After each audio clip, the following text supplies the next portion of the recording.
السلام عليك أيها النبي رب العالمين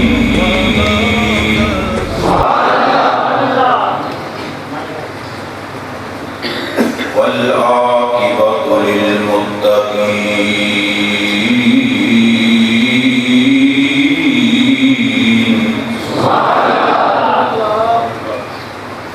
والصلاة والسلام على سيد المرسلين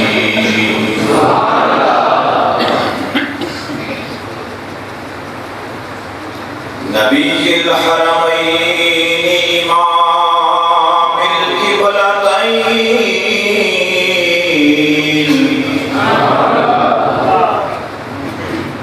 محبوب رب المشرقين والمغربين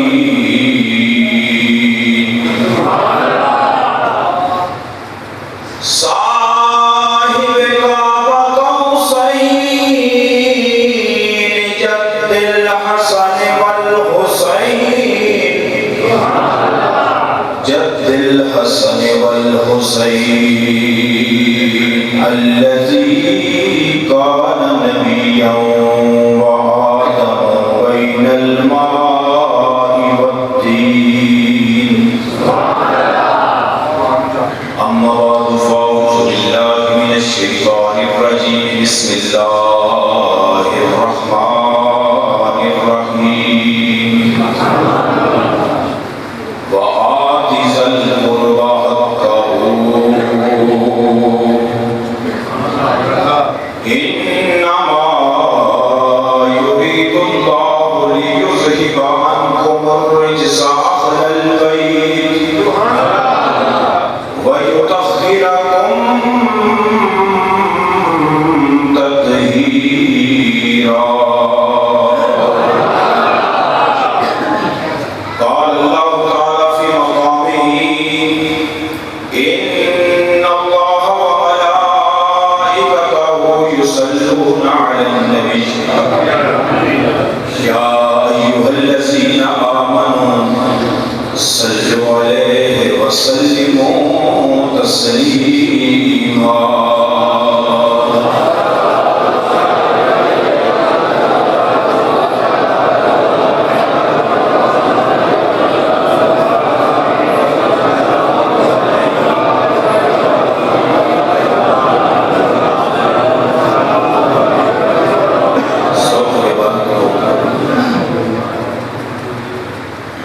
سامنے رکھتے ہوئے عقیدت اور محبت کے پھول نبی کریم علیہ السلام کی بارگاہ میں اس طرح پیش کرے اس مسجد کی در و دیوار اس چیز کی گواہ ہو جائیں کہ ہم رسول اللہ کے غلام محبت کے ساتھ صلی اللہ علیہ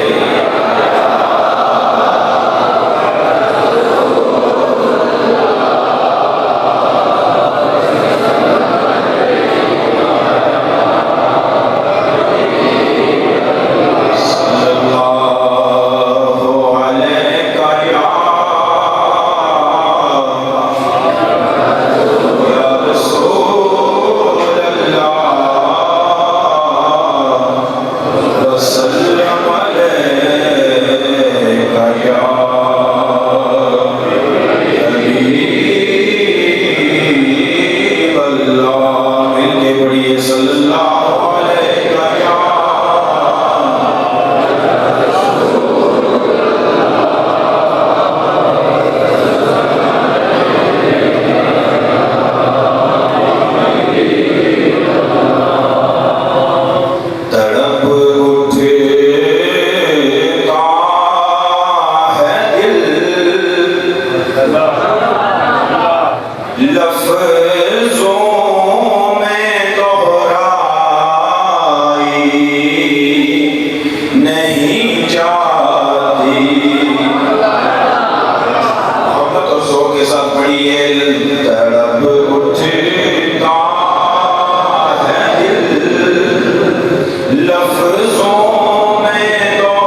آداب ہوتے ہیں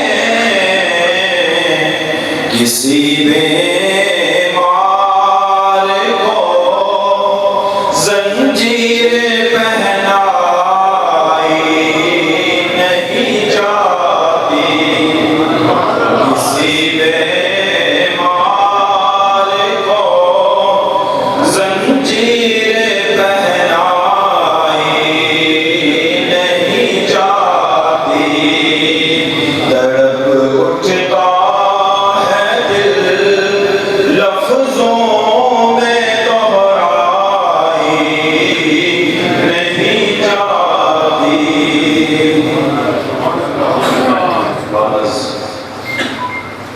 حمد و صلات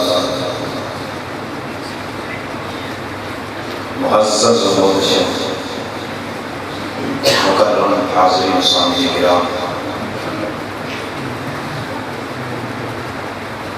سب سے پہلے اس ہستی کا شکریہ بھی ادا کرنا ضروری اور لازمی سمجھتا ہوں جو میرے مربی بھی ہیں، جن کی شفقتوں کا یہ نتیجہ ہے کہ آج یہ فقیر آپ کے سامنے چند کلمات آل رسول کی خدمت میں حاضری کے لیے حاضر ہوا ہے۔ میری براد، میرے برادر اکبر سید سعید احمد شاہ صاحب، جن کی کوششوں قائم کاوشوں سے الحمدللہ آپ کا یہ 10 روزہ ذکر اہل بیت آج اختتامی تقریب میں مجھ ناقص علم کو یہ حکم دیا گیا ہے کہ چند کلمات میں بھی زہرا کے بچوں کے لیے کیسے سامنے محترم، میرا وہ احساس نہیں ہے، آپ نے بڑے بڑے نامور خطباء کو سنا ہے، اچھے مقررین آپ کے سامنے حاضر ہوئے ہیں اور ہر ایک نے اپنی استطاعت کے مطابق آل رسول کی خدمت میں اپنی حاضری لگانے کا شرف حاصل کیا ہے۔ میں ایک طالب علم ہونے کے ناطے، ایک دین کا خادم ہونے کے ناطے چند کلمات یوں سمجھ لیں کہ آل رسول کی شان میں آپ کو سبق سنانے کے لیے حاضر ہوں۔ مختصر سے وقت میں اور مختصر سے گفتگو آیت مبارکہ میں نے آپ کے سامنے تلاوت کی، اس کا کچھ حصہ وَآتِ ذَا الْقُرْبَى حَقَّهُ۔ اب یہ رب کا حکم ہے، اس آیت کے ضمن میں ہر مومن مسلمان آتا ہے۔ وَآتِ ذَا الْقُرْبَى حَقَّهُ، اپنی استطاعت کے مطابق جو کچھ تمہارے پاس ہے، اگر اس میں تمہارے قربا، تمہارے اقربا، تمہارے قریب رشتہ داروں کا کوئی حق ہے تو ادا کرو۔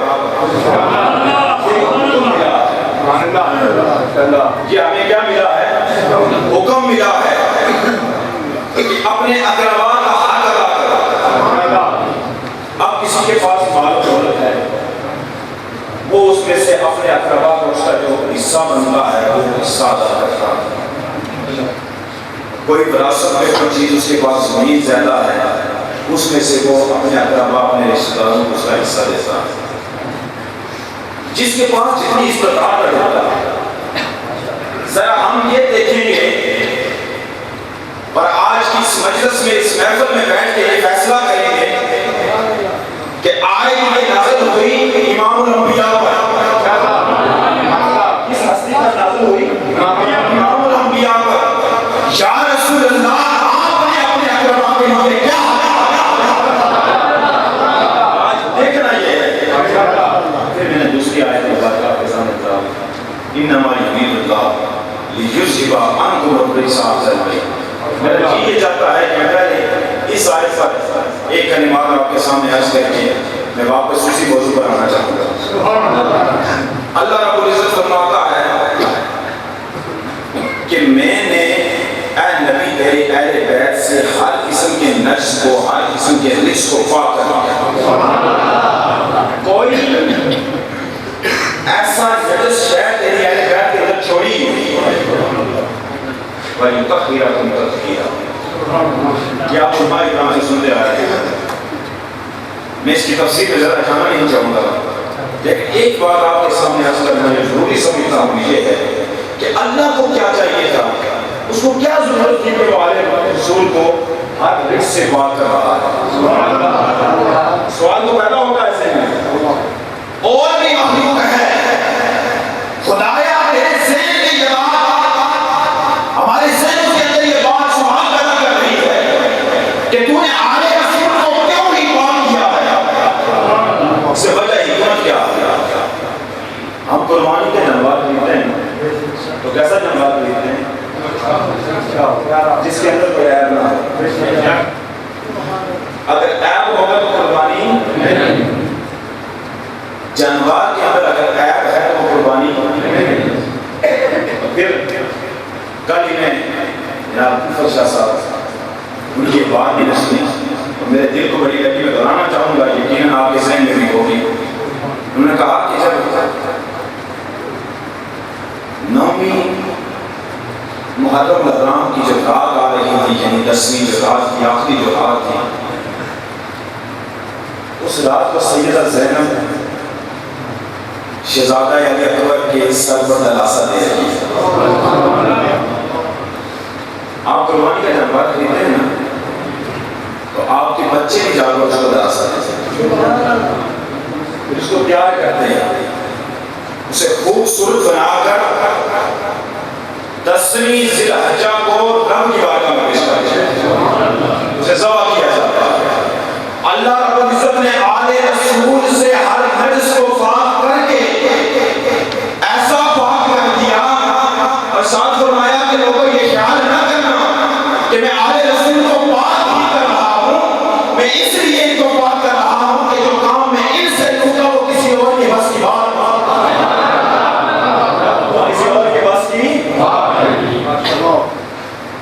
سامعین محترم، میں آپ کے سامنے آیت مبارکہ پڑھی وآت ذی القربى. اب اسی پر آئیے رسول اللہ کی بارگاہ میں حاضر ہو جائیں. یا رسول اللہ آپ نے اپنے اقربا کو کیا دیا؟ اب ذرا اقربا کے بارے میں اگر آپ کسی سے بھی پوچھیں گے تو یہی کہے گا کہ رسول اللہ کے جو اقربا ہیں وہ فاطمہ ہے، علی ہے، حسن و حسین ہے. یا اللہ آپ نے فاطمہ کو کیا دیا، علی کو کیا دیا، حسن اور حسین کو کیا دیا؟ اگر میں یہاں انفرادی یہاں پر چند کلمات آپ کے سامنے عرض کرنا چاہوں گا، اختصار اگر آپ کا ذوق ہو. سیدہ فاطمہ زہرا وہ ہستی ہے، وہ ہستی ہے کہ جس کا استقبال امام الانبیاء کرتا ہے. اب یہ ہم سوچتے ہیں استقبال کرنا تو بڑی بات نہیں. بخاری شریف کی حدیث مبارکہ ہے کہ جب ایک آدمی بچہ جب داخل کرواتا ہے نا کسی مدرسے میں، جب دین کا طالب علم بنتا ہے تو اس کے پاؤں کے نیچے کیا کرتے ہیں فرشتے؟ اگر ایک معمولی سا دین کا طالب علم جسے ایک دن ہوا ہے مدرسے میں جاتے ہوئے، اس کی شان اور عظمت یہ ہے کہ اللہ کے پوری فرشتے اس کے پاؤں کے نیچے کرتے ہیں. اب اگر دیکھا جائے غور کریں کہ جس کے پاؤں کے نیچے اگر فرشتے پر بچھائیں اسے طالب علم کہتے ہیں، اور طالب علم جس کے سامنے زانو تلمذ اختیار کرے اسے استاد کہتے ہیں. اور استاد وہ ہے کہ جو عالم کی جتیاں صاف کرتا ہے، اور عالم وہ ہے کہ جو محدث کے سامنے جھک کر بیٹھتا ہے، اور محدث وہ ہے کہ جو تابعی کے سامنے بیٹھ کر تابعی سے روایت لیتا ہے، اس کا احترام کرتا ہے. اور ایک تابعی وہ ہے کہ جو صحابی کا احترام کرتا ہے، اور صحابی جو ہے وہ محمد مصطفیٰ کا غلام کہلاتا ہے.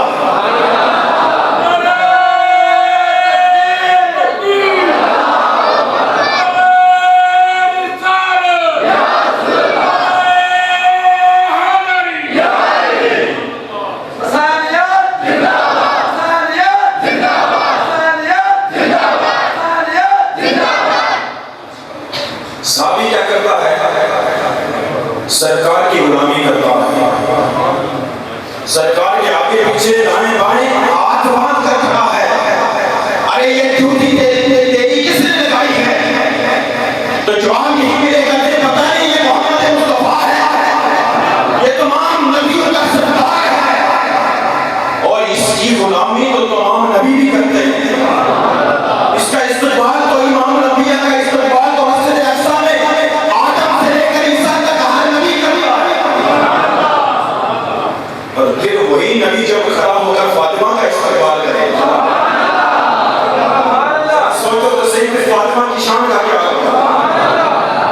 اور یہی فاطمہ جس کی جوتیاں صاف کرتی ہے اسے علی کہتے ہیں،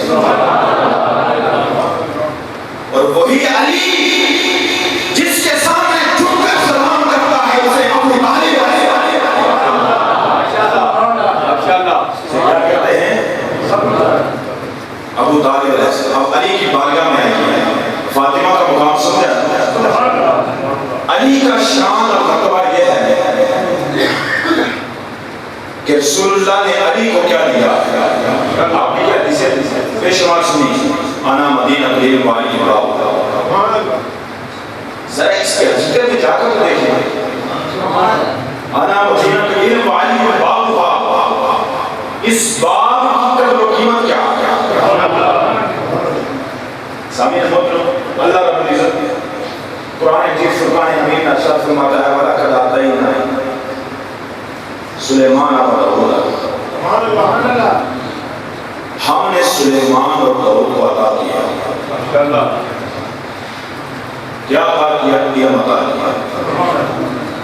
اس علم کی طاقت کا یہ عالم ہے کہ سلیمان علیہ السلام اس علم کے ذریعے تمام کائنات پر بادشاہی کرتے ہیں.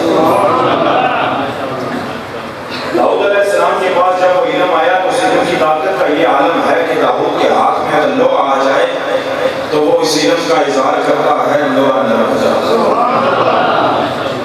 اب ذرا دیکھتے ہیں کہ یہ علم کون سا تھا کہ جو سلیمان کو ملا تو اسے ساری کائنات کی بادشاہی مل گئی. داؤد کو ملا تو اس کے ہاتھ میں لوہا نرم ہو گیا. اب ذرا دیکھتے ہیں کہ وہ علم کون سا علم تھا. علامہ صفوری رحمۃ اللہ تعالی علیہ آپ لکھتے ہیں کہ سلیمان علیہ السلام اور داؤد علیہ السلام کو جو علم عطا کیا گیا تھا وہ علم کوئی اور نہیں تھا، بسم اللہ الرحمن الرحیم. اس کا علم تھا بسم اللہ الرحمن الرحیم کا علم تھا.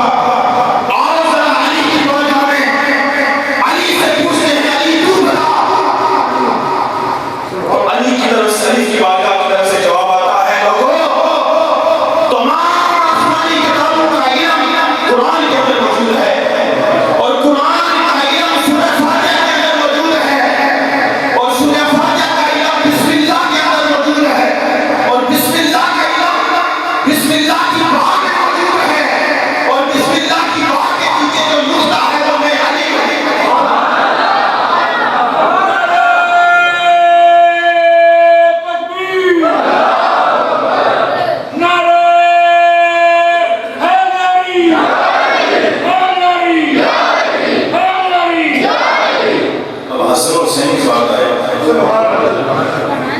ان کو سرکار نے جنت کا والے سے بنا.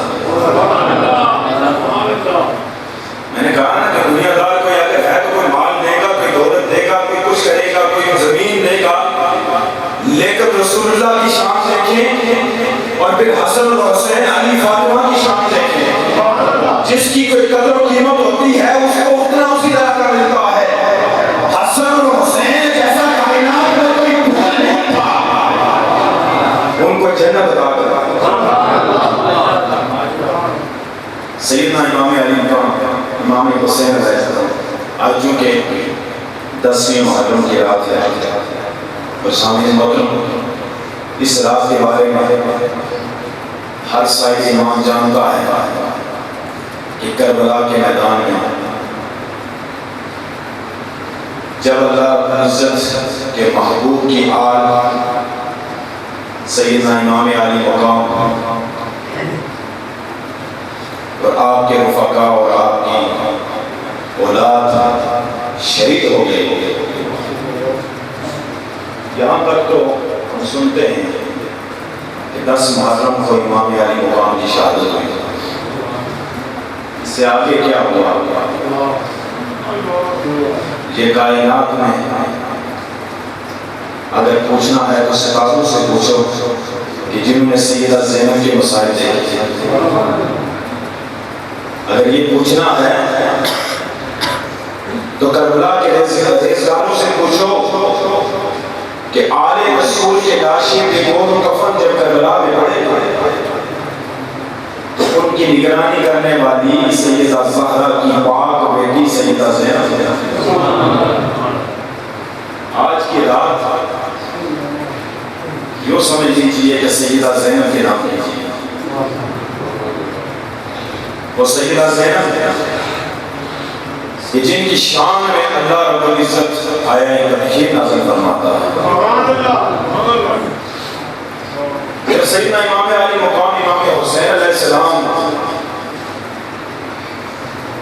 کی شہادت ہو گئی تو سیدہ زینب اس چادر تطہیر کی پیکر ہیں کہ آپ اپنے خیمے سے باہر نہیں آئے اور طویل سجدے میں گر جاتی ہیں، طویل سجدے میں گر کر جب سجدے سے سر اٹھاتی ہیں تو دیکھتی ہیں کہ کائنات کا سورج غروب ہو جاتا ہے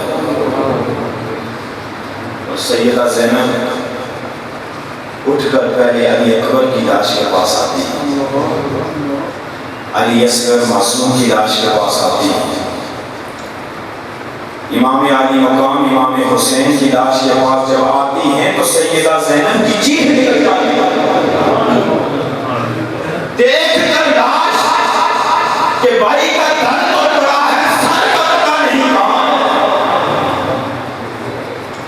ادھر ادھر دیکھتی ہیں کہ کہیں ایسا نہ ہو میرے بھائی کا سر کوئی یزیدیوں لانتیوں نے کاٹ کر کہیں پھینکا نہ ہو۔ دھڑ اٹھا کر اوپر سے کربلا کی ریت کو صاف کر دیا۔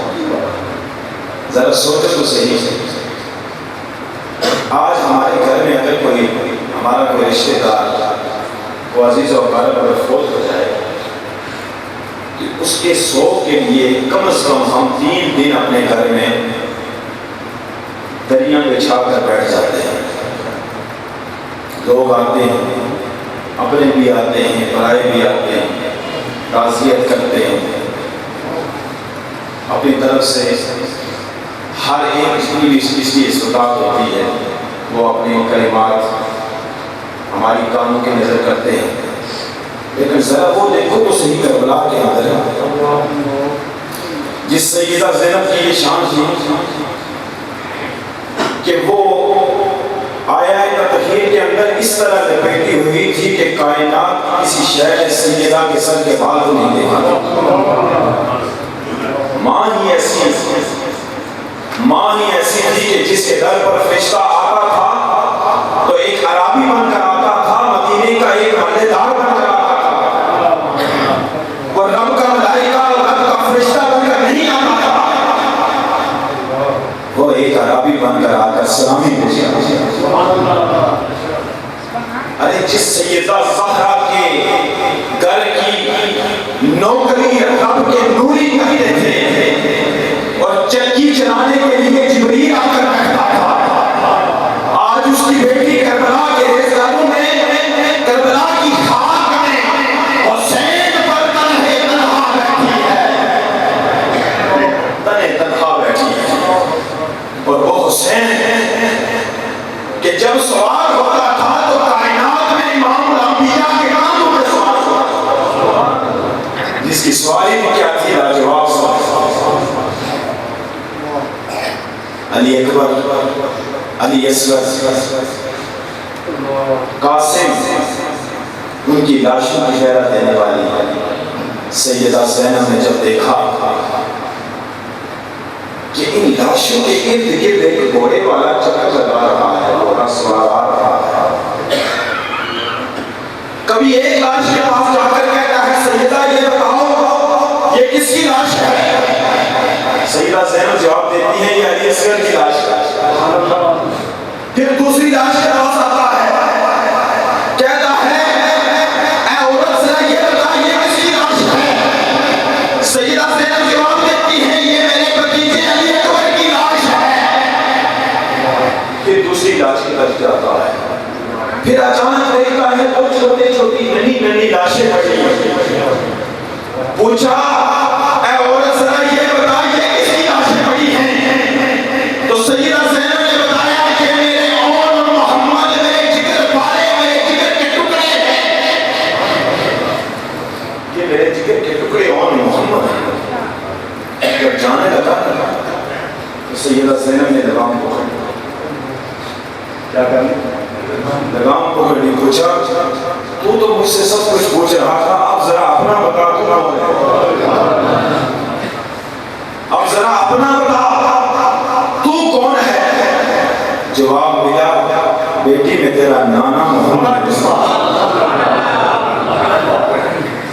میں تیرا نانا محمد. نعرہ تکبیر,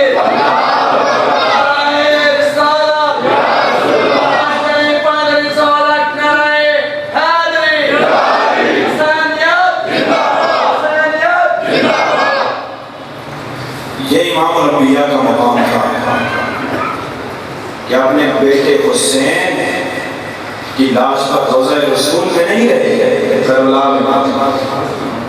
سامنے نموت مدرس سے پہلی رات کی طرف اگر دیکھا جائے تو سیدہ فاطمہ زہرا سلام اللہ علیہا آپ نے بھی اس سے پہلی رات کو کربلا کے ان ریزانوں کو صاف کرنے کے لیے پوری رات سیدہ زینب اس کربلا کی میدان کو جھاڑو دے.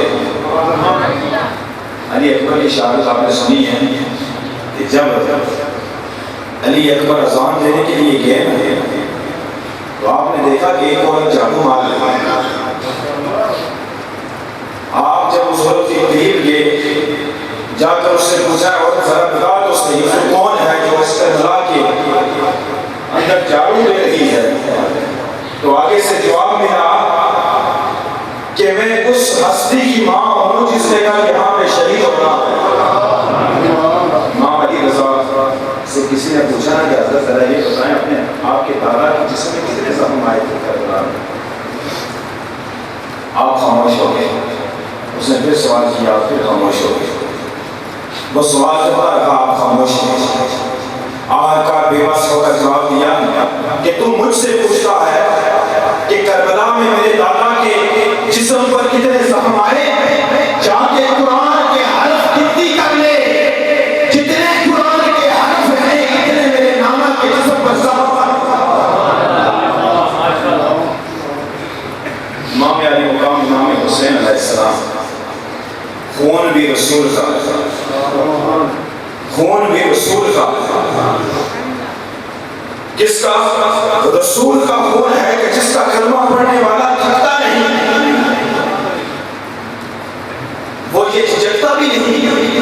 لا الہ الا اللہ محمد رسول اللہ پڑھتے ہوئے اسے کوئی شرم بھی نہیں آتی.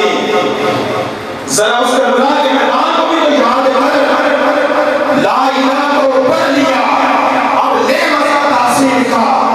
ذرا لا الہ الا کو دیکھنا, لا الہ کی تہ کے نیچے خون ہے شبیر کا. ارے لا الہ کے پڑھنے والوں لا الہ سے پوچھ لو, لا الہ کو بچ گیا گھر لٹ گیا شبیر کا. خون کس کا ہے؟ محمد مصطفیٰ. محمد مصطفیٰ کا خون ہے, کربلا کے ملیزہ میں پڑا ہوا ہے. سامنے محترم, اپنی کم علمی اور اپنی استطاعت کے مطابق چند کلمات اس نظر سے, اس فکر سے کہ آل رسول کی بارگاہ میں حاضری ہو جائے, ان پاکیزہ لوگوں میں بیٹھنے کی حاضری ہو جائے, اس غرض سے چند کلمات آپ کے سامنے عرض کی. اللہ رب العزت ہم سب کی اس حاضری کو اپنی بارگاہ میں قبول منظور فرمائے, اور آل رسول کا جو درد ہے, جو غم ہے, اللہ رب العزت ہمارے دلوں میں تا دیر قائم اور قائم رکھے, اور اسی درد پر اللہ ہمیں موت عطا فرمائے تاکہ کل